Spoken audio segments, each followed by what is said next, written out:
Yes, please. There'll be anybody in front.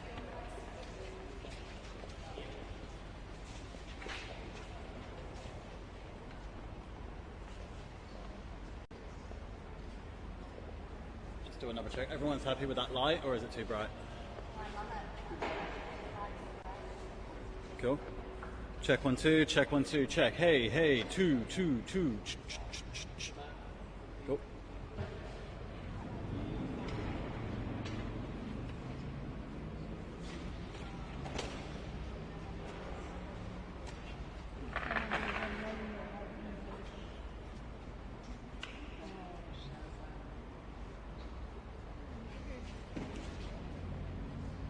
It's all right.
Well, good morning, everybody. I've got the biggest smile on my face. It's great to welcome the Prime Minister of Australia, Honourable Anthony Albanese, to the federal seat of Perth, with the Honourable Minister Madeleine King, Minister for Resources Northern.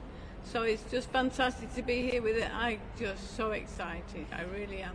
I'm going to hand to the Prime Minister to talk about the projects and the initiatives that we're doing here in the Perth electorate, and I'll hand over right now. So welcome, everybody, and thank you for being here. Thanks so much, Trace. Well, thanks very much, Trace. It's great to be back in Western Australia for another visit here, talking about the way that WA helps to power our national economy. And this is so exciting. Just a week after, or about a week and 1 day after, we passed our Future Made in Australia legislation right here, and the announcements we make today is what it's all about. It's about jobs and setting Australia up for the future, about making the most of the resources that we have, both under the ground, but also, of course, our solar resources as well. And the plant here, I thank very much the welcome that we've had from Graham here at Australian Vanadium. This is a company which, according to its CEO, has thrived because of the support of the federal government. It's creating jobs not just here, but of course at the plant just south, the mine just south of Meekatharra as well, and they have plans for other job creation as well through this company. I want to say that my government backs WA, and we back the WA resources sector. I want a future made right here in Australia by Australian workers and Australian businesses. And this is an example. The sort of investment in batteries that we see isn't a technology where we're talking about Australia's energy future in the 2040s.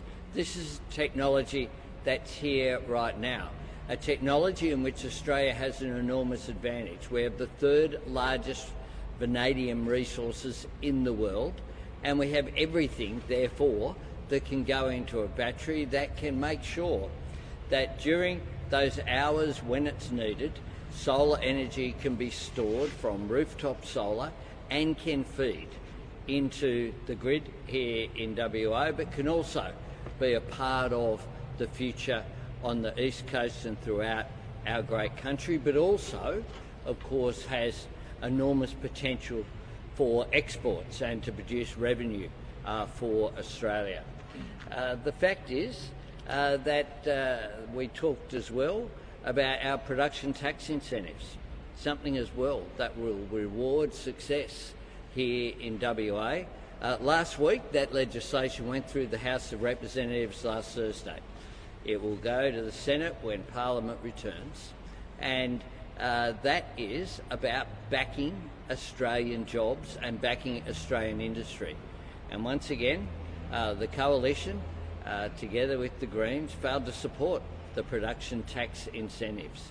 It's quite extraordinary that the Liberal and National parties continue to oppose jobs and industry and resources here in WA by opposing that legislation that's been developed in partnership and consultation, of course, with industry to make an enormous difference going forward.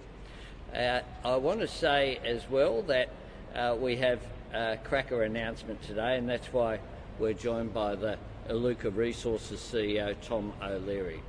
Today I can announce that the government will deliver up to $475 million in additional finance to the Eneabba Rare Earths Refinery project right here in WA. This project is being delivered by the Australian company Iluka Resources. It will be Australia's first integrated rare earths refinery, supporting 900 jobs during construction and an additional 250 jobs when operational. This is so exciting for WA. This project will unlock processing of Australian deposits of light and heavy rare earths. These have critical applications in defence and renewable energy technologies, which Australia relies on for our national as well as our economic security, both of those things. Our funding is contingent on Iluka delivering outcomes that will maximise project benefits for the Australian community in line with our Future Made in Australia Act that was finalised in the House of Representatives and the Senate just last week. We want to see the benefits of this investment opportunity flow to communities, to workers and to businesses right throughout Australia. And this is one of the first, what will be one of the largest announcements as a direct result.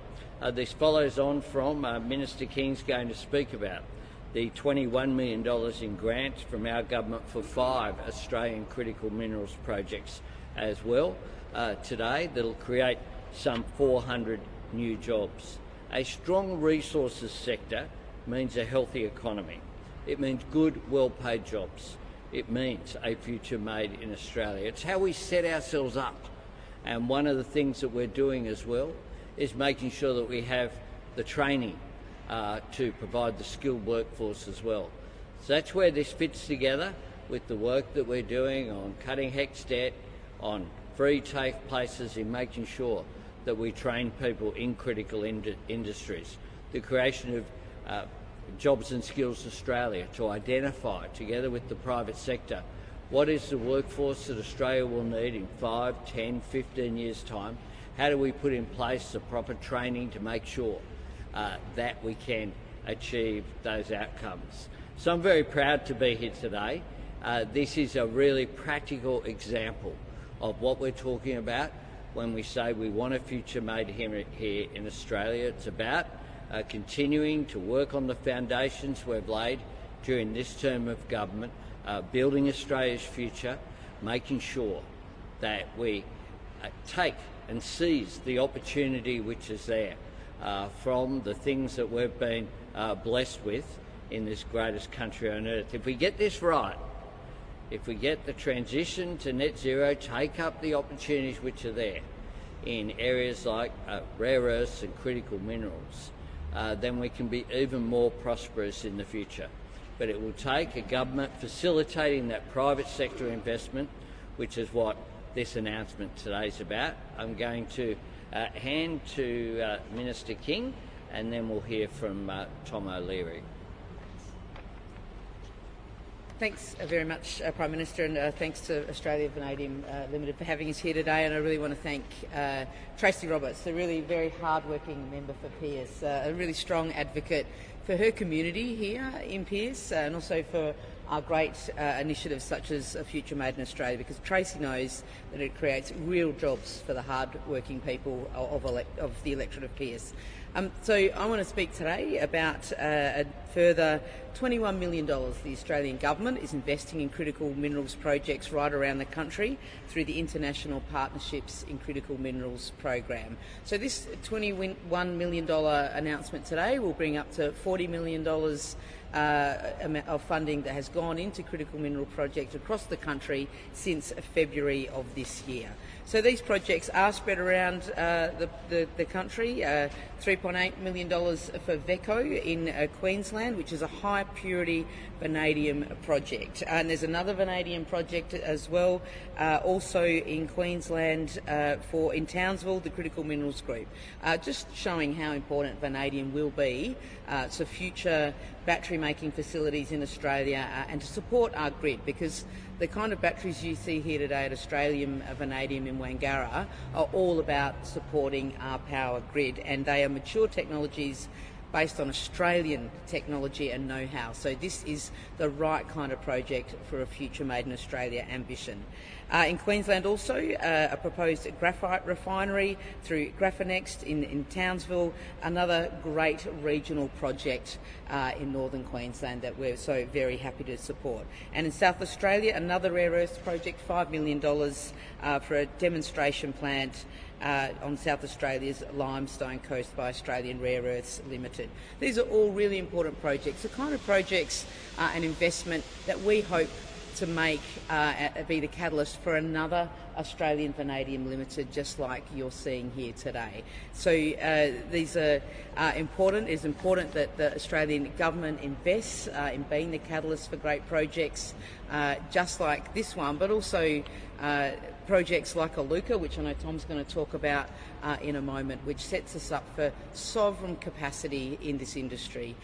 We need to have governments working, the federal government working with the state government, working with the mining industry, and that all comes together, of course, in our production credits for critical minerals, a $17 billion program that will see this kind of industry, rocket out of this country and into the region. And it's about time the Coalition and the Liberals and Nationals under Peter Dutton had a good hard think about what they're going to do to support the resources sector. At the moment, they are stepping away.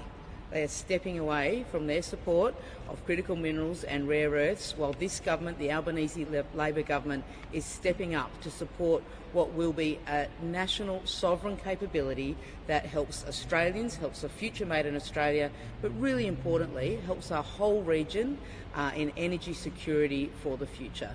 With that, I'll hand over to Tom O'Leary from Aluka to say a few words.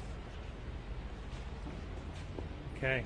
Thank you, Minister King, and thank you in particular for your support on this really significant project, and thank you, Prime Minister, as well for that support.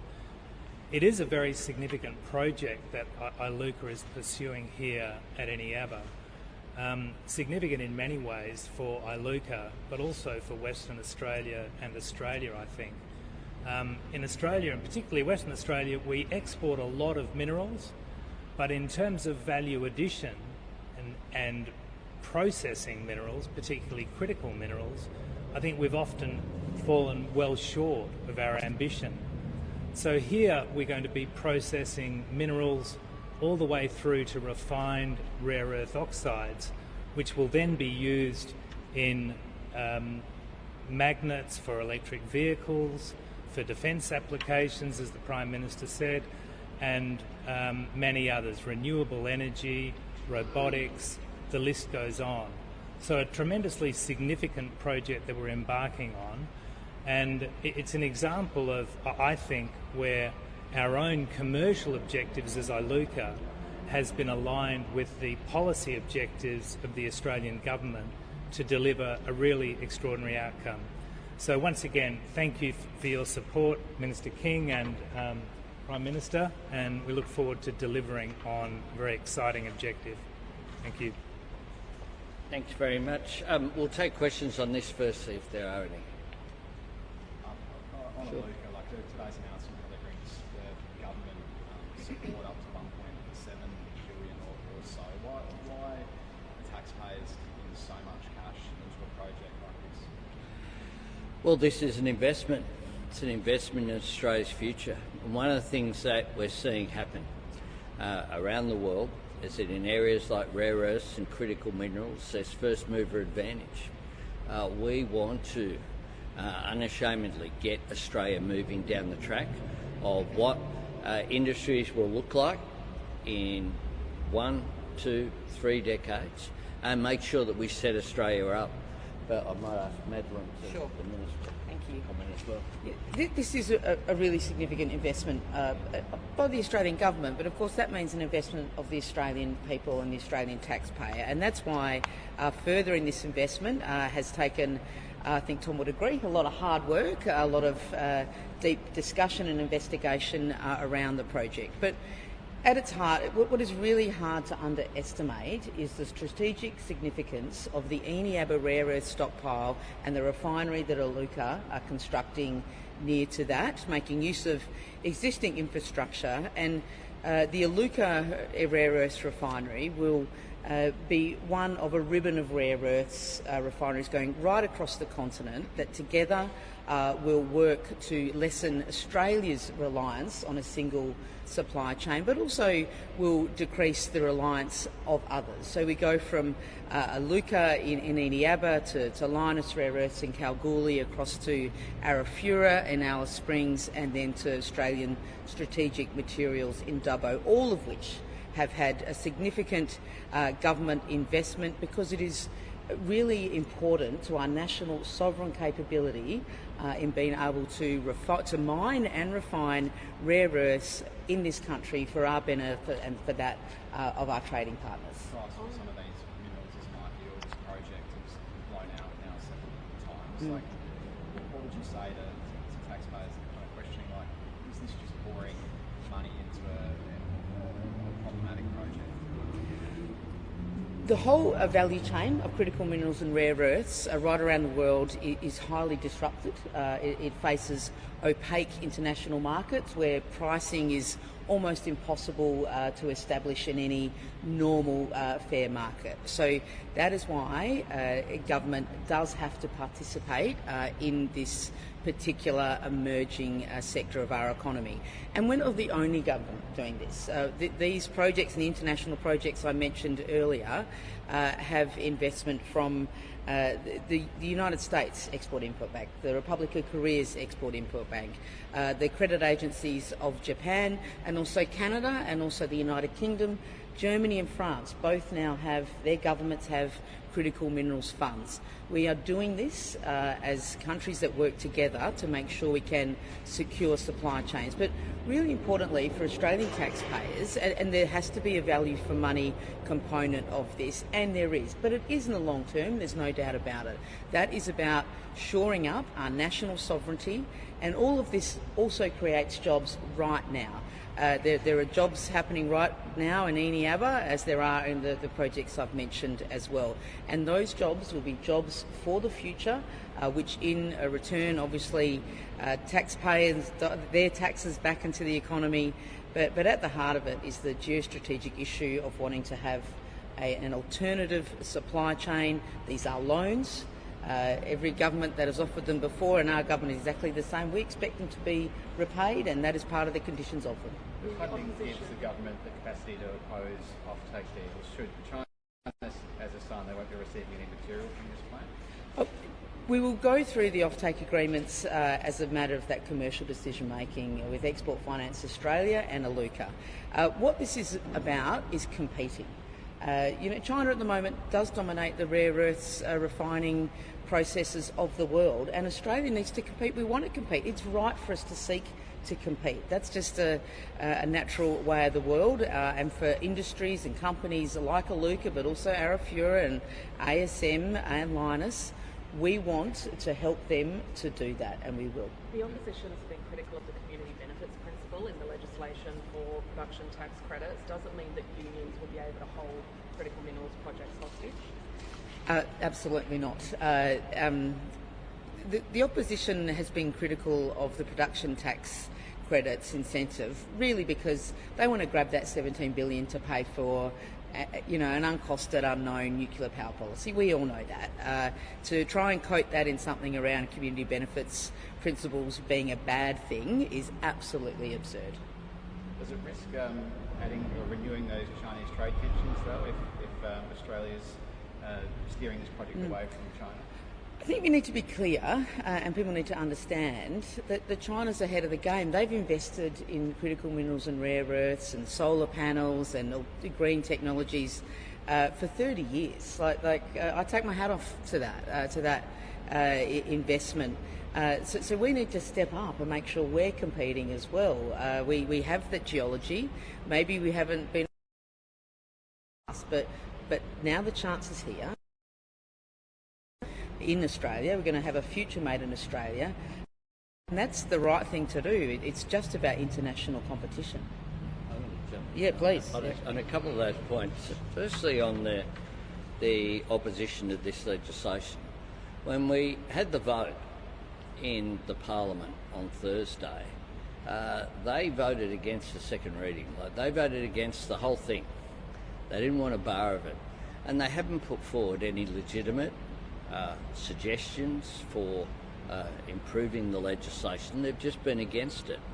And one of the things that's driven me and driven our government is the experience that we had during the pandemic. The pandemic exposed, not just for Australia, but exposed other countries as well, the vulnerabilities that were there with a trade shock, be it another pandemic or other issues that might occur. And that's why economies are looking around the world, in the United States with the Inflation Reduction Act, the support that is being provided in the Republic of Korea, Japan, the European Union. Economies are looking at how they can be more resilient. And that is what this is about. So this isn't about any other country. This is about our country, and our country being able to support our economic security but also our national security, not be vulnerable to supply chain shocks. We can't continue to be at the end of supply chains because of where we are located in the world. That can be a disadvantage, but it can be a massive advantage as well. If we develop industries, we have the fastest growing region of the world in human history, just to our north, a massive explosion in those economies that are growing at rapid rates, be they India, the ASEAN nations, China, North Asia. That represents an opportunity for Australia, and it's one we're determined to seize. Prime Minister, on the attack on the synagogue in Melbourne, do you have any indication who was responsible and what the motive was? No. Can I just say that this was a shocking incident, should be unequivocally condemned. There's no place in Australia for an outrage such as this. To attack a place of worship is an attack on Australian values. To attack a synagogue is an act of anti-Semitism, is attacking the right that all Australians should have to practice their faith in peace and security. I spoke with the president of the synagogue personally this morning, and this is a community where he told me, as has the local MP Josh Burns, they engage in peaceful activity, they provide support for each other. This is the heartland of the community, and the police, of course, Victoria Police are leading the investigation. We know that 2 people were seen spreading some sort of fluid to encourage a fire, and spreading it with brooms, and they were seen. There's CCTV footage that'll be examined. The police will do their job, and I've spoken with the head of the AFP, and all resources that are requested from the AFP and from federal agencies will be available, because it's important that these people be held to account for what is a shocking crime. There's been a long line of increasingly aggressive anti-Semitic events across Australia. Is there anything you think you could have done earlier to address this rising tide of anti-Semitism? Well, anti-Semitism is something that has been around for a long period of time, of course. But anti-Semitism has been on the rise. We call it out wherever we see it. We've appointed and I spoke with Gillian Siegel, our anti-Semitism envoy, this morning as well. We've taken action of providing increased support and security funding for Jewish organisations.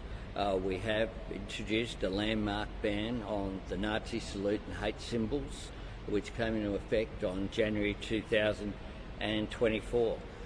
We've got legislation to have Australia's first national student ombudsman to deal with those issues. And last week in Parliament, we carried through the Senate on Thursday legislation to criminalise doxing. Now, that was opposed by the Coalition.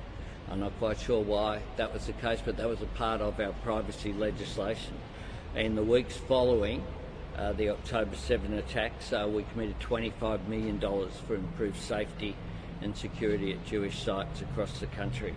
There is legislation now before Parliament to criminalise hate speech, including the urging or threatening of force or violence against individuals or groups because of who they are or what they believe. We'll continue to be vigilant on this issue.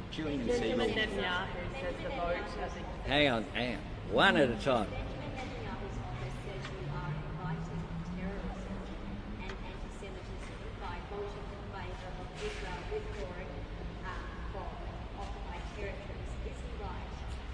Well, 157 countries voted for that resolution, including the Five Eyes partners, the United Kingdom, Canada, New Zealand, as well as Australia, as well as people we work closely with, Germany, Italy, other countries in our region. And it's exactly the same way that the Howard government voted for a long period of time. Hang on. It's not a one-on-one. We'll give everyone a crack. Sculptures by the Sea organisers have welcomed the funding announcement overnight that say it won't save it next year. Is any of the funding contingent on the event happening next year, or are you happy for it to roll over to the following years? Well, we'll provide, the funding will be available immediately. We would like it to go ahead next year. I've gone down there and had a look at Sculptures by the Sea. Here in Cottesloe, there's a similar event takes place in Sydney, and it's magnificent. It's free. It uses the wonderful landscape which is there. It's a great spot there at Cottesloe, and I think it's unfortunate if it doesn't go ahead next year. But the funding will be available.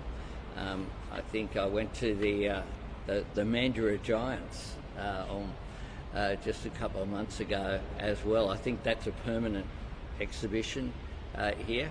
It's fantastic to use our open space for public use, and I was more than keen when I heard about the issue to make sure that the funding was available, and I'm pleased that the organisers have welcomed that funding. The organisers threaten to cancel it every couple of years and miraculously manage to get more money out of either corporate donors or the government. So have they sort of embarrassed you into coming to the table and putting taxpayers' money towards this?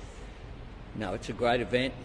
It's a great event that brings people to, it's not just an artistic event, but part of the rationale for the government funding is that it brings tourists here to Perth and to WA, not just from other parts of Australia, but it is a global event that has global recognition as well. Just backtracking, there's concerns from Five Eyes partners today about a rise in the radicalisation of young people. What's your response to the report? Well, we are one of the Five Eyes nations, and it is of concern that Australia's agencies tell us that up to 20% of the concerns that are raised for people being radicalised and potentially engaged in harmful activity are very young people, some as young as 12. So this is of concern. It is one of the issues, the radicalisation of youth, that a lot of outreach occurs with community leaders, faith leaders and others. Parents need to be vigilant about these issues as well. The problem with radicalisation online is often it can't be seen by definition. It can happen in privacy with someone on a computer screen. And we have seen, tragically, the impact of that, not just here in Australia, but around the world. So the agencies have chosen to make this announcement today so as to encourage vigilance when it comes to these issues, because radicalisation online is an issue. It is one of the things when we've had the debate about social media recently and about young people having access to it, part of the concern that parents have is not knowing what their sons and daughters are engaged in online.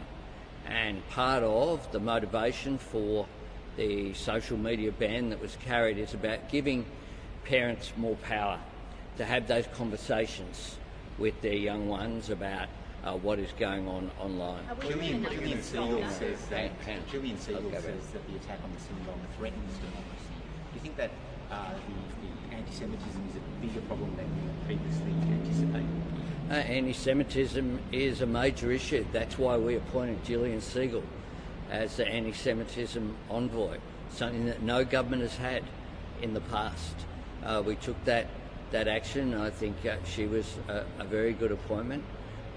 I'm meeting with her again next week. That appointment was made before the incident overnight, and it is a major issue. And one of the things about Australia is that we are a great multicultural nation. I often, when I'm at citizenship ceremonies, speak about how we can be a microcosm for the world, where people of different faiths, different ethnicities, different backgrounds can live together in harmony. And incidents like this disrupt that. It's an attack on the harmony that we have in Australia, which overwhelmingly people participate in. I was at an Antiochian Orthodox church service last night in Punchbowl, a community, a small community that is tight-knit but celebrating and participating in their faith. It should be the case here in Australia that everyone is able to go about their activities free from fear. And clearly an incident like this is aimed at producing fear in the community. And that's why the whole community has to respond. Sorry, would you characterise it as a terrorist attack? Look, there are definitions, and the agencies examine those issues, and certainly the Joint Counter-Terrorism Task Force will be looking at this. It is early times, and I've just spent 5 hours on a plane coming across from coast to coast here. So I'll receive another briefing this afternoon. Victoria Police need to be able to do their job, and so should the other agencies do their job. Will you be putting in a call to Netanyahu in light of his comments about Australia? Well, he hasn't made comments. I know there's comments from an office.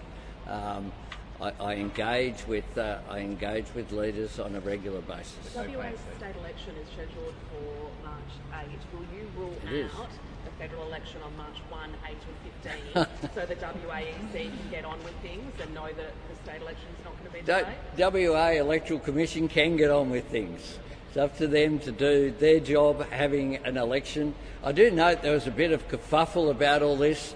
I don't know what it was about, and neither does my friend Roger Cook. I'm looking forward to helping Roger Cook out and to see him get re-elected as Premier, because I think he's done a great job, and the seamless transition that's occurred from Mark McGowan to Roger Cook has been terrific. We have a constructive relationship. One of the last times I was here, we signed the education agreement for increased public schools funding. I'll be seeing Roger on at least 2 occasions over the next 3 days. I'm here till Sunday, and we'll catch up again, no doubt. Thanks very much. Thank you.